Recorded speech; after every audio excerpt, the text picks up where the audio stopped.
Hello students, आज हम करेंगे डायरेक्टरेट ऑफ एजुकेशन की वर्कशीट नंबर 129 जिसका सब्जेक्ट है हिंदी और आज डेट है 10 दिसंबर 2020।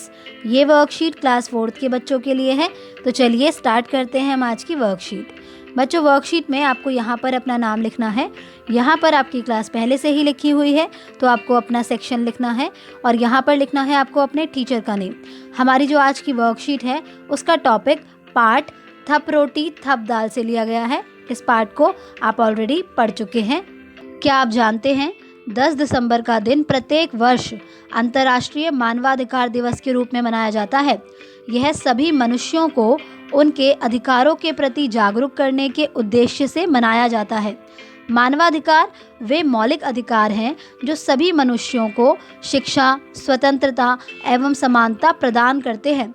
इन अधिकारों के अनुसार किसी भी व्यक्ति के साथ जाति, वर्ण, लिंग, भाषा, धर्म, राजनीति या अन्य विचार प्रणाली, किसी देश या समाज विशेष में जन्म, संपत्ति या किसी प्रकार की अन्य मर्यादा आदि के आधार पर भेदभाव नहीं किया जा सकता। तो बच्चों, अंतर्राष्ट्रीय मानवाधिकार दिवस को 10 दिसंबर को हर साल मनाया जाता है और ये हमें क्या बताता है? ये हमें बताता है कि किसी भी व्यक्ति के साथ किसी भी तरह का भेदभाव ना किया जाए। हमारी आज की वर्कशीट का टॉपिक है वचन। बच्चों, इस चित्र को ध्यान से देखिए। क्या आप इस चित्र में फूल, झूला, तितलियां, बत्तखें, गेंद तथा लड़कों की संख्या को ध्यान में रखते हुए नीचे दी गई तालिका को पूरा कर सकते हैं? आइए बच्चों देखते हैं। तो यहाँ पर हमें एक चित्र दिया हुआ है। इस चित्र में झूला भी है, फूल भी है, तितलियां भी हैं, गेंद भी है, लड़के भी हैं और बत्तखें भी हैं। तो आइए अब हम इस तालिका को पूरा करके बताते हैं कि यहाँ पर कितनी संख्या में ये चीज़ें हैं। एक है या फिर एक से ज़्यादा है। जैसे कि झूला, तो बताइए कि यहाँ पर झूला एक है या फिर एक से ज़्यादा है? बिल्कुल सही, यहाँ पर झूला एक है तो इसलिए हम इसे एक वाले कॉलम में लिख देंगे। इसी तरह से जो अगला है वो क्या है? फूल। तो आइए देखते हैं कि यहाँ पर कितने फूल हैं। तो 1, 2, 3, 4, 5, 6, 7, 8, 9, 10, 11। तो यहाँ पर है 11 फूल। इसका मतलब इन फूलों की संख्या तो एक से ज़्यादा हुई। तो फूल को हम कहाँ लिखेंगे? फूल को हम लिखेंगे एक से ज़्यादा वाले कॉलम में। ठीक है बच्चों, ऐसे ही अगला है तितली। तो आइए देखते हैं कि यहाँ पर कितनी तितलियाँ हैं। तो यहाँ पर है 1, 2, 3, 4। कितनी है? 4। इसका मतलब कि ये एक से ज़्यादा है। तो ये कौन से कॉलम में आएंगी? ये आएंगी एक से ज़्यादा वाले कॉलम में। ठीक है, ऐसे ही अगला है गेंद। तो आइए देखते हैं कि यहाँ पर कितनी गेंद हैं। तो बच्चों, यहाँ पर तो सिर्फ एक ही गेंद है तो इसका मतलब ये आएगा एक वाले कॉलम में। इसी तरह से अगला है लड़का। तो आइए देखते हैं कि यहाँ पर कितने लड़के हैं। तो यहाँ पर है 1, 2। कितने लड़के हैं? 2, यानी कि एक से ज़्यादा। तो आप यहाँ लिख देंगे लड़का।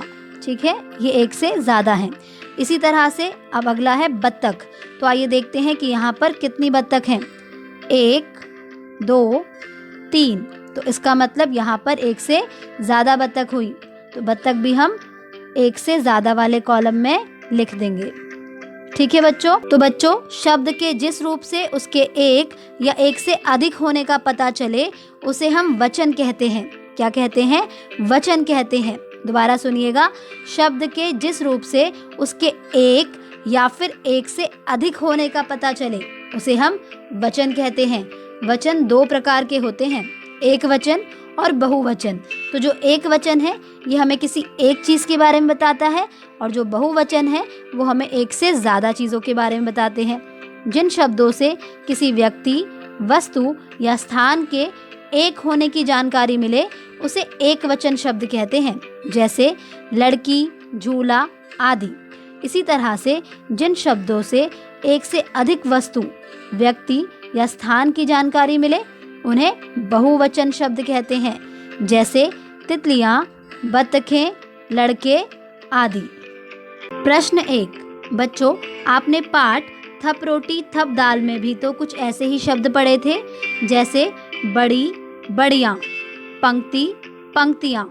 तो आइए नीचे बनी तालिका में से एक एक शब्द चुनकर एक वचन और बहुवचन शब्दों के जोड़े बनाते हैं। तो आइए बच्चों, अब हम नीचे दिए हुए शब्दों में से एक वचन और बहुवचन शब्दों के जोड़े बनाते हैं।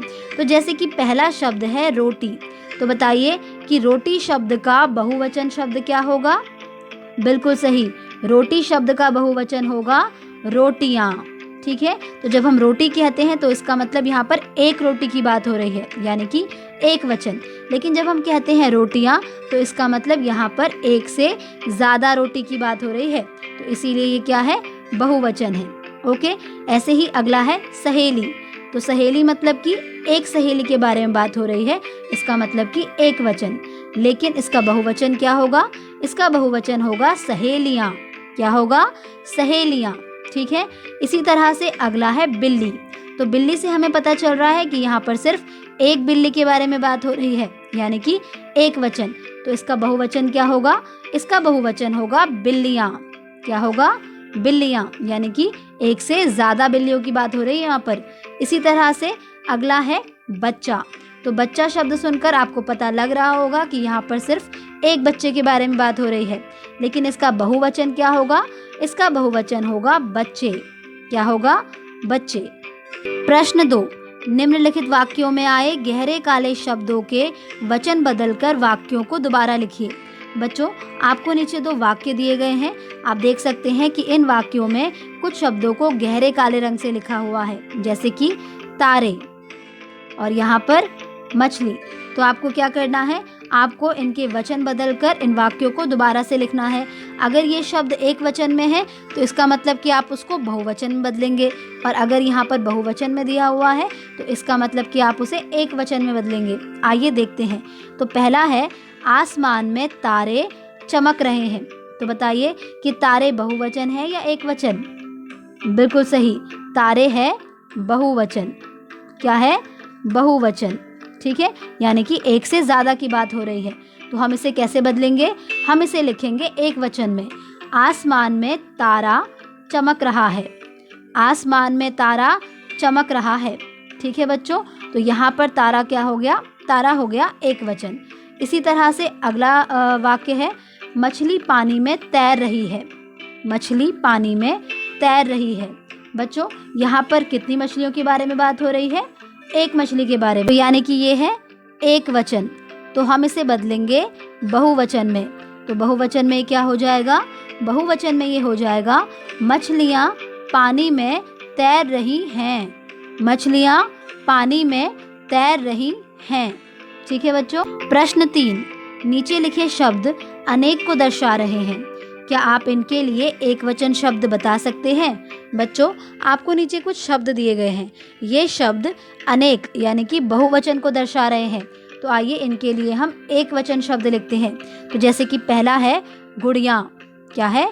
गुड़िया। तो आप देख सकते हैं कि यहाँ पर चंद्र बिंदु का प्रयोग किया गया है, और यही चंद्र बिंदु इसे क्या बना रहा है? यही चंद्र बिंदु इसे बना रहा है बहुवचन। तो आइए अब हम इसे लिखेंगे एक वचन में। तो एक वचन में ये हो जाएगा गुड़िया। क्या हो जाएगा? गुड़िया। आप देख सकते हैं कि यहाँ से इस चंद्र बिंदु को हटा दिया गया है। ठीक है, अगला है मेज़ें। मेज़ें, तो यहाँ पर बात हो रही है बहुत सारी मेज़ के बारे में, तो इसका एक वचन हो जाएगा मेज़। मेज़। इसी तरह से कक्षाएं। कक्षाएं। कक्षाएं क्या है? बहुवचन है, तो इसका एक वचन हो जाएगा कक्षा। कक्षा। इसी तरह से कुर्सियाँ। कुर्सियाँ, तो कुर्सियाँ भी क्या है? बहुवचन है, तो इसका एक वचन हो जाएगा कुर्सी। कुर्सी। ठीक है बच्चों, इसी के साथ आपकी आज की वर्कशीट कंप्लीट होती है।